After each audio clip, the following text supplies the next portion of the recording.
Oke, Assalamualaikum warahmatullahi wabarakatuh. Pada pertemuan kali ini kita akan bahas terkait dengan matriks ya. Sebenarnya pembahasannya review sekilas tentang apa yang dulu pernah dipelajari ya, dan nanti akan ada materi tentang programming juga dalam matriks di Python. Kenapa ini kita ulas?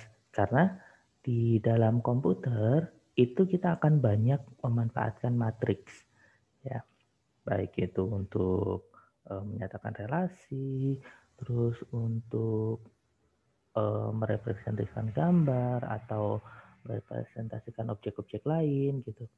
Itu nanti apa namanya akan banyak berkaitan dengan matriks. Gitu. Matriks itu sendiri apa sih? Kalau kita lihat sebenarnya matriks itu array ya, array dua dimensi. Array dua dimensi, jadi kita punya baris ya, baris-baris, kita punya kolom-kolom gitu. Matriks adalah susunan bilangan yang berbentuk dua dimensi gitu. Nah, dimensi pertama, dimensi keduanya kita sebut baris dan kolom. Masing-masing bilangan di dalam matriks tersebut itu kita sebut sebagai entry atau elemen dari matriksnya. Gitu.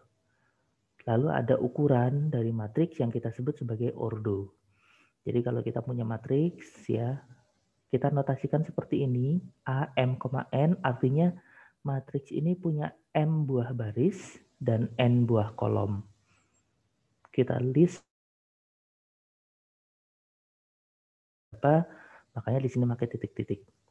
Nah, A11, A12 sampai A1N ini adalah elemennya, elemen pada baris pertama.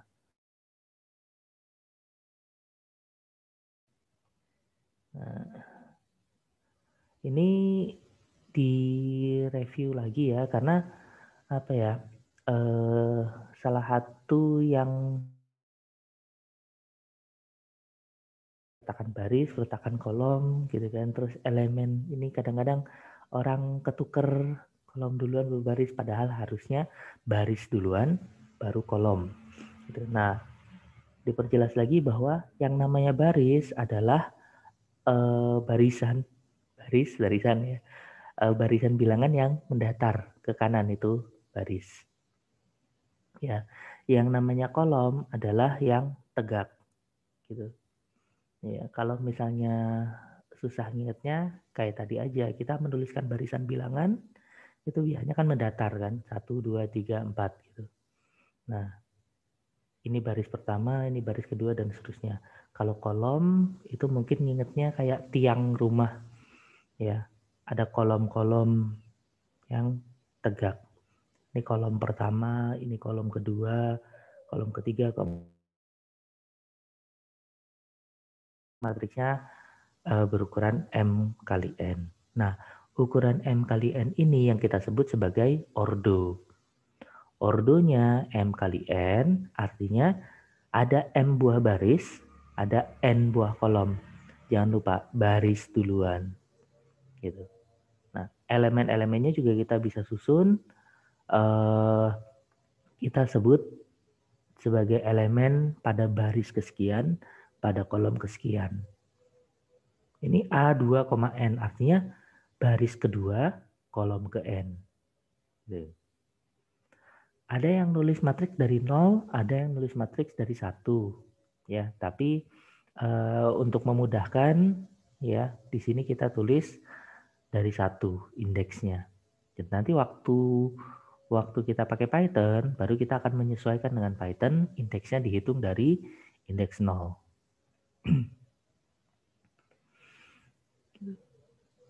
Kalau kalau misalnya banyaknya baris sama banyaknya kolom itu sama, matriks tersebut kita sebut sebagai matriks persegi. Ya, matriks persegi adalah matriks yang banyaknya baris dan kolom sama. Artinya kalau barisnya ada 3, kolomnya ada 3, kan sama kan? Kalau bangun datar itu panjang sama lebarnya sama, jadi persegi. Matriks juga sama, ngambil istilah yang serupa, matriks persegi. Ukurannya sama. Nah, Di matriks persegi itu ada namanya diagonal utama. Ini diagonal utama itu yang membelah matriksnya jadi dua, ada di tengah-tengah. Pada saat indeks kolomnya dan indeks barisnya itu sama, itu adalah diagonal utama.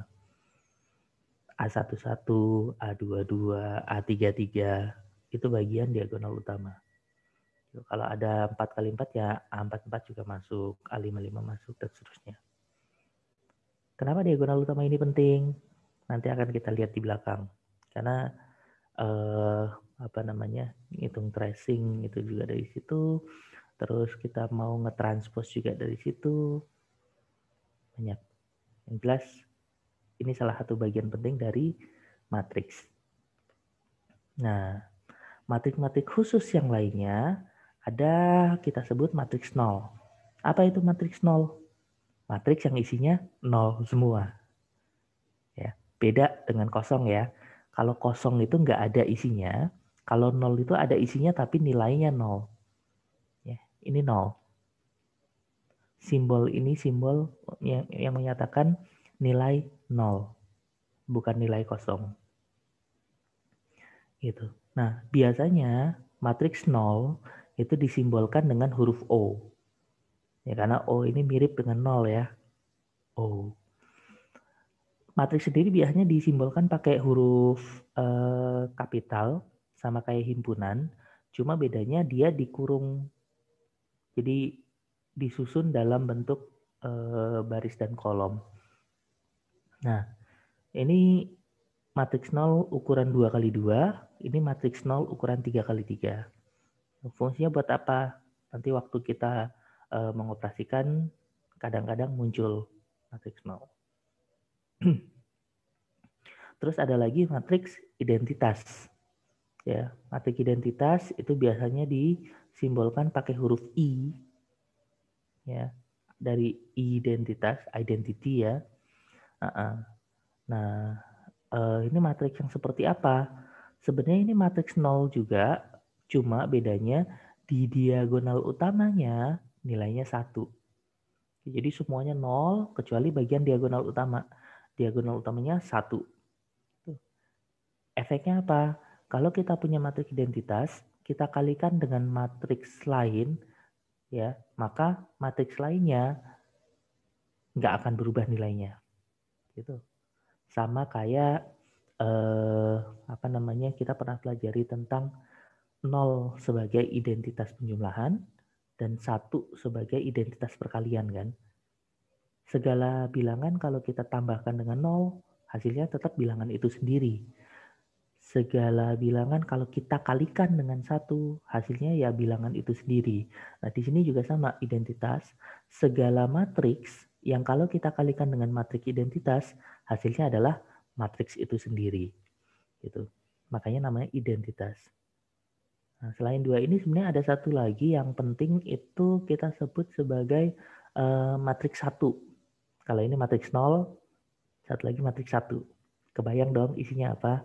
Iya, isinya adalah 1 semua. 1, 1, 1, 1, 1, 1, 1, 1, 1 kayak gitu. Nah, matriks 1 itu biasanya disimbolkan pakai huruf J. Kenapa J? 1 kan mirip kayak I, karena I-nya udah dipakai sama identitas.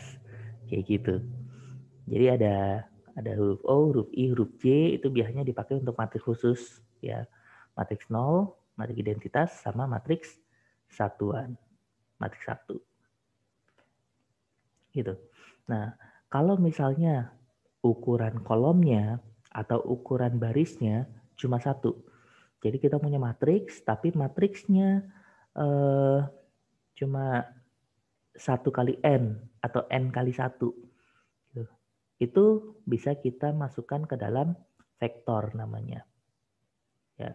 Definisi vektor sendiri sebenarnya lebih luas daripada sekedar matriks yang satu baris ya. Cuma karena di sini fokus kita lebih ke belajar matriks, makanya kita lihat vektor sebagai matriks yang punya satu baris atau matriks yang punya satu kolom. Kalau matriks dia cuma punya satu baris, kita sebut sebagai vektor baris. Matriks yang punya satu kolom kita sebut sebagai vektor kolom. Ya. Kalau di fisika sendiri, yang namanya vektor kan dia bisa apa ya? Disebut sebagai bilangan yang punya arah kan, ya. Tiap elemen ini, tiap indeksnya ini itu adalah arah vektornya. Jadi kalau misalnya kita punya bidang 2 dimensi, maka kita akan dapat vektor dengan 2 elemen, dengan 2 entry. Nah, entry pertama adalah arah yang ke dimensi 1, entry kedua arah yang ke dimensi 2. Nah, nanti vektornya bisa kita operasikan macam-macam juga. Gitu. Tapi itu nggak kita bahas di dalam sini. Kalau ingin tahu lebih jauh, bisa baca materi tentang vektor.